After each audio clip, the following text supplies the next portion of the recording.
Êtes-vous un vendeur e-commerce et cherchez-vous des moyens d'améliorer vos ventes et de réduire vos coûts?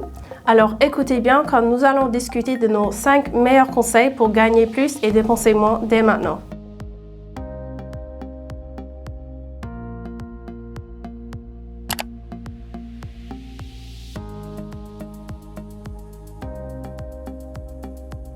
Notre premier conseil, c'est justement quand vous allez importer. Il y a 3 pays où c'est vraiment très intéressant parce qu'ils ont supprimé le paiement de la TVA à l'importation. Donc c'est la France, les Pays-Bas et le Royaume-Uni. Donc c'est différent par pays, mais il y a justement un schéma que vous pouvez utiliser si vous importez dans les 3 pays pour supprimer, si vous voulez, ce dépense. C'est surtout important parce que quand vous êtes en train d'organiser votre trésorerie, c'est vraiment un montant important. Ça peut aller dans les 20% de votre marchandise. Et donc, si vous n'utilisez pas un tel schéma, si vous importez dans un autre pays, vous êtes obligé de payer le montant et puis attendre un remboursement. Donc, c'est quand même une dépense que vous devez compter quand vous êtes en train de développer votre activité. Ah oui, donc c'est vraiment quelque chose d'important à prendre en compte. Oui.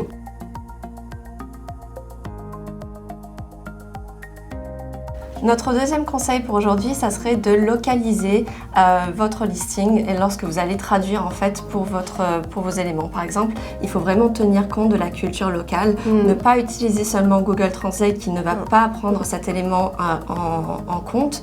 Par exemple, si vous allez vendre des pantalons au Royaume-Uni et aux États-Unis, vous ne pouvez pas utiliser les mêmes mots parce qu'au Royaume-Uni, on va utiliser trousers et aux États-Unis, on va utiliser pants. Et donc, c'est quelque chose à prendre en compte parce que sinon, vous n'allez pas pouvoir toucher la plupart des clients que vous auriez pu toucher. Il faut aussi prendre en compte que l'Allemagne, par exemple, est le pays où il y a le plus de remboursements en Europe. Ouais. Et c'est l'un des pays les plus importants justement pour Amazon lorsque vous vendez sur cette plateforme. Et la raison pour laquelle il y a autant de remboursements, c'est tout simplement parce que la description que les personnes allemandes auront lue n'est pas tout à fait correcte avec le produit que vous avez mis sur le listing. Donc vraiment prendre en compte la culture locale et faire en sorte que le listing soit correct. Il faut aussi prendre en compte qu'il y a des événements locaux en fonction des pays. Par exemple, la fête des mères est important, mais n'est pas forcément sur la même date en fonction du pays. Et donc, c'est important d'utiliser ce genre d'événements pour augmenter vos ventes.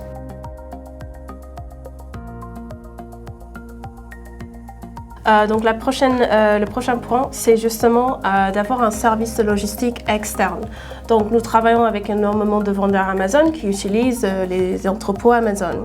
Sauf que si vous allez importer en fait des produits pour ensuite les entreposer chez Amazon uniquement, vous êtes limité parce qu'Amazon a des limites de stock de 200 ou 400 produits.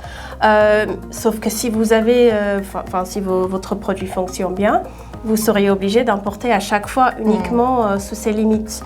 Donc ce que nous suggérons, c'est d'importer en masse, acheter votre produit de votre fournisseur aussi en masse, et puis d'avoir un autre service logistique ou un 3PL où vous pouvez garder les produits. Et puis vous pouvez les mettre dans les entrepôts Amazon au fur et à mesure pour justement ne pas avoir l'ensemble des dépenses que vous auriez. Tels que, si vous importez en masse, vous allez économiser sur les frais de transport. Vous pouvez transporter d'une autre façon qui est justement moins chère. Également, quand vous allez commander de votre fournisseur va forcément vous donner un meilleur prix parce que vous commandez en masse aussi. Et justement, il y a souvent des retards ou des grèves de transport. Et donc, si vous avez déjà une base de stock qui est en France ou au Royaume-Uni, vous évitez des augmentations de prix de mois à mois. Il peut y avoir des augmentations de frais de transport. Donc, si vous importez en masse 2-3 fois par année, vous êtes vraiment sur un avantage, surtout pour vos concurrents qui peut-être n'ont pas forcément les moyens ou ne vont pas investir justement pour importer en masse. Donc ça, c'est justement un des autres points. Et puis il y a aussi le fait que certains vendeurs vont aussi s'étendre et faire leur vente sur leur propre site. Oui, exactement. Donc si vous vous utilisez uniquement le centre Amazon et vous faites des ventes sur votre propre site, vous allez avoir tout ce qui est livraison, tout ce qui est boîte qui sera Amazon au lieu de votre propre marque et votre propre boîte que vous pouvez faire avec un autre service logistique. Donc c'est avantageux dans ce cas-là. Exactement.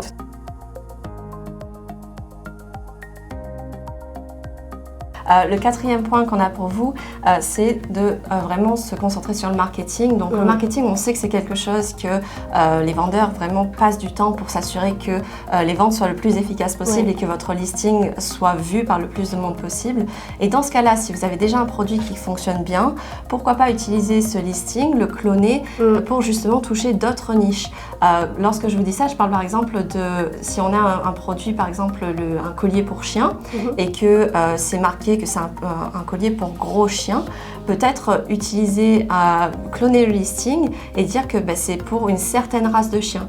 Et comme ça, certains vendeurs vont du coup, lorsqu'ils vont certains acheteurs, lorsqu'ils vont taper la race de chien, vont trouver votre produit qui aurait peut-être pas été sur la première page avec votre autre listing. Donc c'est quelque chose à prendre en compte. Oui, non, c'est super intéressant et ça vous permet justement d'augmenter vos listings et les produits, mais avec ce que vous avez de travail, comme vous avez dit, le marketing, il y a quand même un certain niveau de travail ou niveau de temps que vous allez investir, donc de maximiser sur ça. Oui, en fait, plus l'offre est personnalisée et plus vous aurez des nouvelles niches que vous pourrez toucher. Exactement.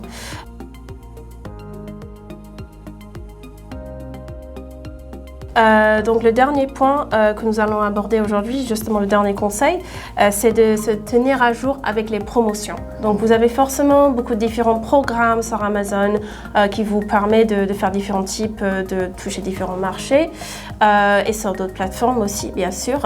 Mais vous avez aussi des promotions que vous pouvez utiliser. Nous connaissons bien sûr tous le Black Friday, le Noël, le 4e trimestre, c'est super important pour les vendeurs. Mais il y a d'autres promotions qui ne sont pas forcément connues par tout le monde, mais les consommateurs, bien sûr, seront au courant. Donc, vous avez par exemple des accès privilégiés pour des membres Prime, mais ça, vous pouvez faire sur votre propre site aussi, donc de donner l'opportunité à votre consommateur de donner l'adresse mail et ils ont un accès privilégié parce qu'ils sont membres de votre site. Donc oui, de prendre en compte justement ces promotions. Et puis aussi au niveau de la supply chain. Oui, donc vous avez forcément des fournisseurs pour tout ce qui est marketing, pour la transportation. Et souvent, votre société avec qui vous allez travailler va avoir d'autres partenaires ou d'autres suggestions pour tout ce qui est, ça peut être la création de votre marque ou ça peut être le sourcing. Et souvent, il y a des promotions entre les sociétés et donc c'est peut-être quelque chose que vous n'avez pas remarqué, vous n'avez même pas utilisé, mais il y a un réseau que vous pouvez accéder à travers vos fournisseurs de services en fait. Oui, c'est quelque chose à ne pas justement vraiment à garder la main dessus parce que vous pouvez vraiment avoir des avantages. En tout cas, j'espère que ça vous a plu d'entendre nos 5 conseils. Et bien sûr, si vous avez des questions par rapport à ce qu'on a dit ou vous voulez avoir plus de renseignements, n'hésitez surtout pas à nous contacter. Merci. Merci.